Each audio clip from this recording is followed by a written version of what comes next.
trying to do a project on Luxembourg, but we don't know much about it. Do you know anything about the history? Yeah, we do. Throughout the Middle Ages, Europe had a type of government called feudalism. Feudalism meant that every king had a bunch of nobles who did what he said and helped him out when he went to war. Each of those nobles got a chunk of land called a fief and a bunch of peasants who worked the land. The peasants grew food for the nobles and the nobles protected the peasants. What matters for Luxembourg is all those chunks of land, called fiefs. In the beginning, each of those fiefdoms were like tiny sovereign nations, often with their own laws, rules, and in a lot of cases, their own money. Europe was full of fiefs, and over time, they got passed around a lot through marriage, inheritance, and conquest. The most powerful family in Europe, the Habsburgs, managed to get a stack of fiefs that stretched from Spain to the Netherlands to Hungary. They also got a little fief called Luxembourg. Luxembourg is in the corner of France, Germany, and the Netherlands, but it was still technically part of Germany, which back then was called the Holy Roman Empire. Now, by the beginning of the 19th century, the Netherlands and France had turned into real countries, but the Holy Roman Empire was still just a collection of a billion tiny little fiefs.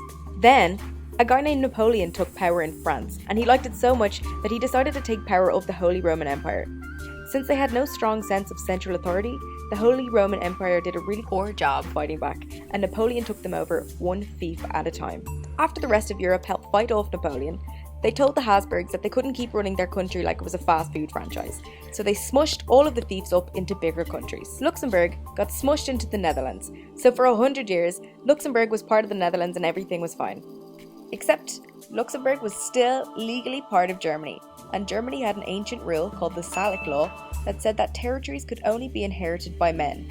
So, in 1890, a woman became Queen of the Netherlands, but she legally could not inherit Luxembourg.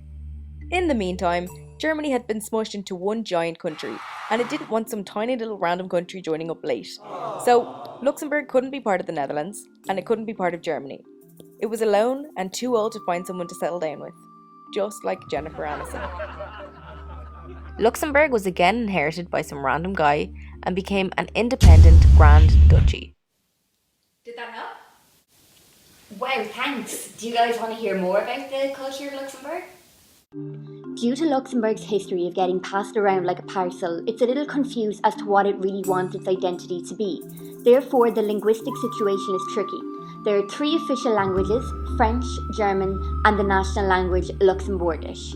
Luxembourgish is spoken among locals to one another, German is taught in primary schools, and laws are written in French. Therefore, you should never speak to a police officer in any other language but this. Festivals play a big part in Luxembourgers culture. As a result, there are hundreds of festivals and celebrations throughout the year. The dancing procession of Equinox is held every year on Wish Tuesday in a town of the same name. It is in honour of St. Willibrord, who was originally ordained in Garryhundon in County Carlow, but throughout his work found himself crossing into mainland Europe. People stand in the streets, standing 4 or 5 abreast, holding white handkerchiefs, and dance to a traditional tune called the Sprag Procession. A mass is held in St. Willibrord's Cathedral, where his remains also lay in the tomb. Hamelsmarch is another major festival in Luxembourg. On this day, the Luxembourgish brass band wear traditional dress and play the Hamelsmarch accompanied by sheep. These same sheep now have a fountain in the town to commemorate their hard work. They also celebrate Nikkelstag, Lichtmestag, and of course, Luxembourgish National Day. This commemorates the Grand Duke Henri's birthday, even though he was not born on this day, nor was any ruler of Luxembourg. If you ever find yourself at a loss for somewhere to go on your next holiday, you should keep Luxembourg in mind. As well as being steeped in culture, the country has so much more to offer through its history, geography, and architecture. For the keen architect, the Philharmonie Luxembourg, which is the concert hall built in memory of the Grand Duchess Charlotte, is spectacular. It also holds over 400 performances a year. For the historian, the Luxembourg American Cemetery is a must, with the remains of over 5,000 American servicemen who died during the Battle of the Bulge.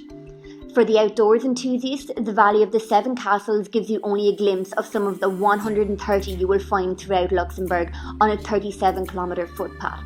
And lastly, for the royal family fanatic, the Palace of the Grand Dukes is the official residence of the Duke of Luxembourg.